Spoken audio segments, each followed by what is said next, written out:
Fidelity.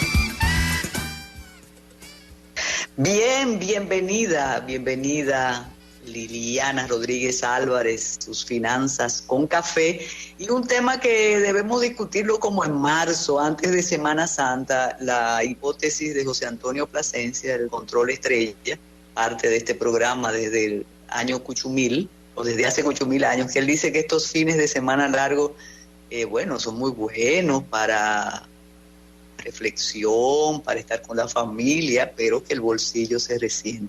Bienvenida Liliana, ¿qué nos tiene hoy en este miércoles 19 de enero? Muy buenos días, doña Carmen. Hoy vamos a tener unas finanzas con café un poco distintas. Primero con esta nueva voz, un poco más grave, producto de este malestar de salud, pero sobre todo por el enfoque. Me diga que le está acechando el amigo llamado Omicron. Ahí un poco, estamos un poco afectados, pero bueno, vamos, combatiendo todo posible virus. Pero nada, lo que quería que conversáramos hoy es las finanzas como algo no puramente individual. Que percibamos porque normalmente nosotros vemos las finanzas como que todo depende de uno. Encontrar trabajo depende de mí, hacer mi plan del año depende de mí, construir mi presupuesto también, abrir mis productos financieros, entre otros.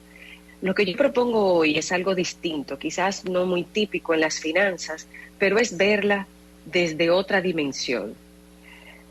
Doña Carmen, es ver la salud financiera como algo de todos y no solo del individuo. Y me interesó hacer esta reflexión, sobre todo por la COVID-19. Quiero que hablemos de cómo la solidaridad, esta palabra clave, la solidaridad, puede contribuir a reparar fallas del mercado. ¿A qué me refiero con esto? Permítame explicarle. Comencemos en el ámbito de la salud y las finanzas. La encuesta nacional de gastos e ingresos del hogar del 2018 estimó que un hogar en la República Dominicana gasta un 7% en salud, que sabemos que ya es mayor, porque ese análisis se hizo en el 2018, y es una cifra previo a la pandemia. Pero estar en salud no solo depende de mí. Si hay algo que nos ha enseñado la COVID-19, es la capacidad de propagación de los virus respiratorios. Yo puedo tener mis 3 dosis de vacuna, pero si estoy expuesta a enfermarme, si en la calle me encuentro con personas sin vacunarse, sin mascarillas, o que tienen COVID y salen a la calle, o que están enfermos pero no tienen dinero para la medicina, también yo estoy expuesta a enfermarme. Así que mi salud y mis finanzas dependen de que las demás personas también sean responsables y solidarias conmigo, que entiendan que yo no quiero enfermarme, que yo no quiero gastar 20, 30 mil pesos entre pruebas y medicinas para poder recuperarme. Deben haber políticas públicas solidarias y prácticas empresariales más solidarias para que, por ejemplo, las pruebas de COVID sean más económicas, al igual que los insumos médicos, desde mascarillas, alcohol, y que las farmacias del pueblo sean abastecidas. Porque yo conozco familias de 4 miembros que estaban todos afectados en estas pasadas semanas y no se hicieron pruebas, se automedicaron y los padres salían a la calle a trabajar porque no tenían una prueba que les sirviera como licencia. Conozco también personas que fueron a centros gratuitos, el resultado les llegó 72 horas después, cuando tienen un compromiso laboral. Así que todo esto hace que aumente la probabilidad de contagio al andar en la calle y, como dije ahorita, pues también las finanzas. Entonces, si esto lo vemos a una escala más grande a nivel mundial, la tasa de vacunación en los 52 países más pobres es apenas de un 6%, 6% nada más. Por tanto, uno se pregunta que para qué lograr más de un 70% de vacunación en países desarrollados cuando entrará un turista a uno de estos 52 países con una variante nueva. Vices Navarro, uno que fue profesor mío y es médico, catedrático español y asesor político destacado, escribí esta semana cómo la distribución de las vacunas ha seguido una lógica comercial y ha enlentecido y dificultado la resolución de este gran problema. Él decía que toda la evidencia científica muestra que la solidaridad es una condición para la resolución de la pandemia. Y eso me encantó, que la solidaridad es una condición para la resolución de la pandemia y de otros problemas sociales. Así que somos tan vulnerables como el eslabón más débil. Y las personas deben de entenderlo. Ya no es solo mi mundo, porque estamos interconectados. La solidaridad se impone. No es solo por un tema de humanidad, y eso debe ser así, pero también porque nos afecta a todos. Y no solamente el tema de salud, sino también el bolsillo. Porque si me enfermo, tengo que buscar la forma de sanarme. Y sin pensar si hay que ingresar a la clínica o al hospital. A nivel económico, se ha afirmado, doña Carmen, que gran parte de la inflación se debe a disrupciones en la cadena de suministro, como resultado de efectos de la pandemia. Y ahora, por ejemplo, lo vimos que han dicho que el Omicron ha hecho que haya muchas ausencias laborales. Entonces eso está afectando los resultados también de las empresas y por tanto también del mercado. Yo creo que es momento de entender que debemos de construir nuevos modelos de negocio, nuevas prácticas en el mundo, porque el virus no se irá. Quizás más trabajo remoto, más educación financiera digital. Por ejemplo, la semana pasada hablábamos de la digitalización de los sistemas de pago y se ha visto que hay mayor cantidad de usuarios, pero por ejemplo la cantidad de transacciones es menor que durante el año 2020. Desde 2021 que 2020. O sea que la parte digital se incorporó quizás más por el confinamiento, pero volvemos a nuestra práctica mucho más presencial de nuevo. O sea, debemos de apelar a nuevos modelos de negocio, a nuevas prácticas más solidarias. Este lunes, el asesor médico del presidente de los Estados Unidos, Anthony Fauci, él participó en la Agenda Davos, que organiza el Foro Económico Mundial, el World Economic Forum. Y él dijo que él no espera que se elimine esta enfermedad que hablamos ahora mismo, de COVID-19 y sus variantes. Él no espera que se vaya por completo, pero que sea a un nivel tan bajo que no destruya lo económico y lo social. Y que para él una nueva normalidad debe incluir un mayor grado de interconectividad y solidaridad en todo el mundo. Y una memoria corporativa de lo que las pandemias pueden hacer, como el cisne negro, que no lo vemos. Entonces tenemos que tener presente esa solidaridad para lograr mucho más juntos. Y por eso decía que quizás la solidaridad no es algo que cotidianamente lo vemos dentro de las reglas de finanzas. No creo que estén dentro del top 5 de las reglas de finanzas, no. Pero sin embargo, miren el efecto de las remesas. Veamos, en este año 2021 se incrementaron un 26%, ascendiendo a más de 10,000 millones de dólares las remesas que ingresaron a la República Dominicana.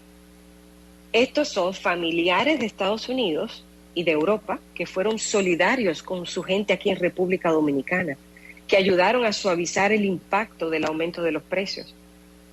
O recuerdo una vez que usted mencionó en una de nuestras conversaciones de Finanzas con Café, los SANES. Esa es otra muestra de solidaridad entre grupos. Los SANES es una muestra de solidaridad entre grupos.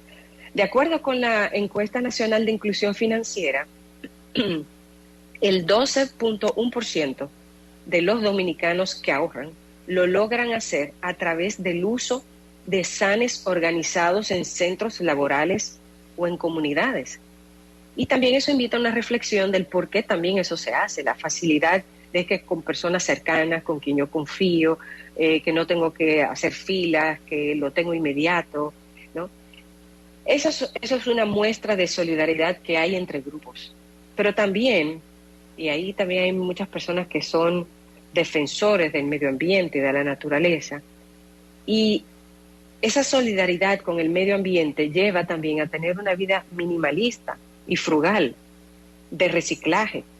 Y esa solidaridad con el medio ambiente repercuta positivamente en las finanzas de las personas. Ser solidarios. Mire, sí, perdón.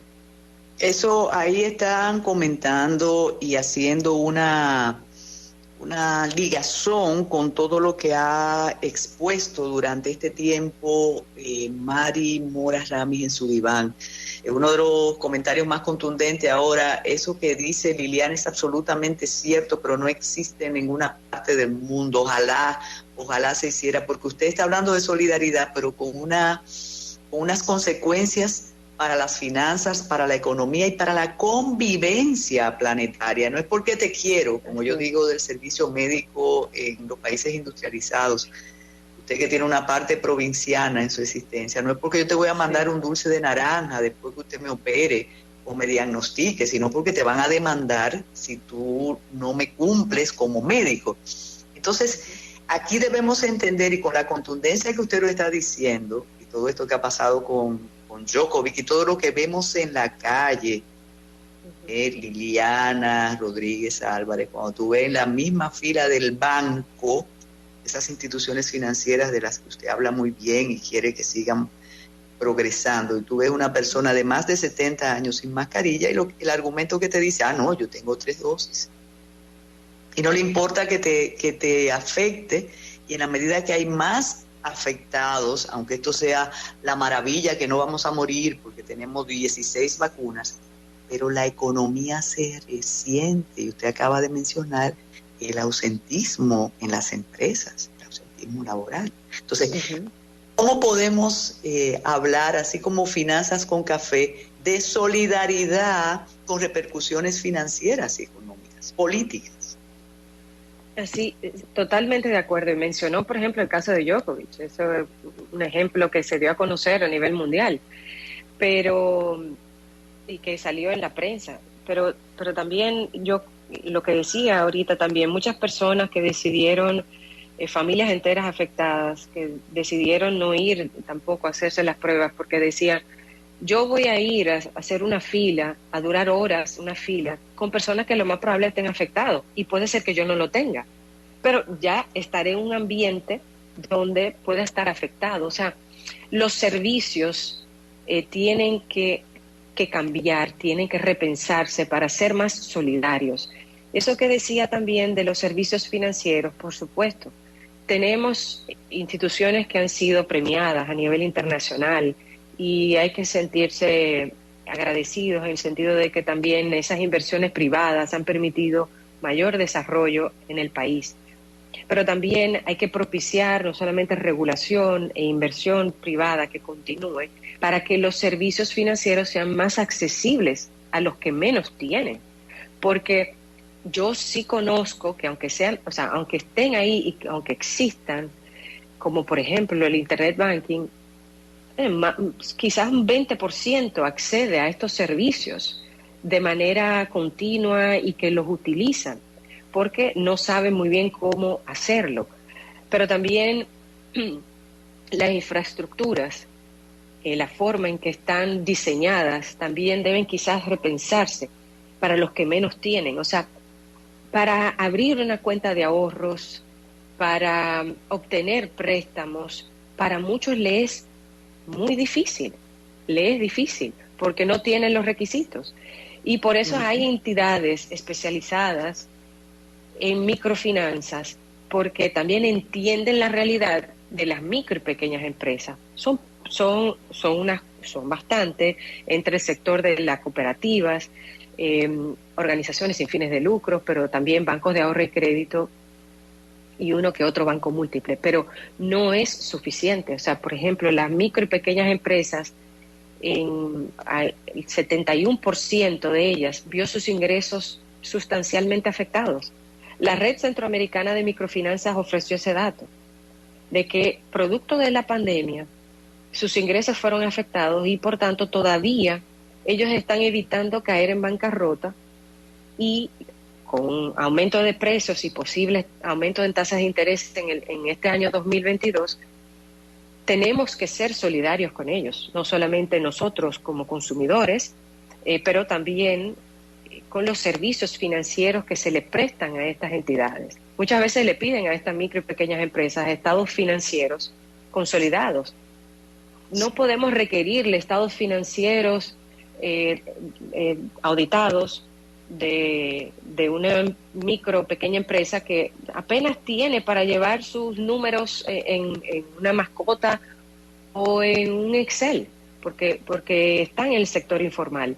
Y aunque podamos abogar para que se formalicen, la realidad es que hay un sector importante que está en la informalidad, que ha permitido que subsistan, que no haya crisis sociales y que puedan sobrevivir y que pueden encontrar una solución a su situación. Por eso es que las micro y pequeñas empresas son conocidas como una fuente generadora de empleo. De hecho, en este último año aumentó casi 6%, de un 52% a un 57.8%. Aumentó su participación en el mercado laboral. Así que ser solidario muchas veces, por eso digo, quizás no es algo que lo veamos en finanzas, pero si lo tenemos presente, nosotros podemos construir mejor los servicios que ofrecemos, y no solamente financieros, también comerciales. En este 2022 y 2023, las mayores preocupaciones, según este Foro Económico Mundial que publicó esta misma semana el reporte de riesgos globales, dijo que las mayores preocupaciones para estos próximos 2 años son la crisis de sustento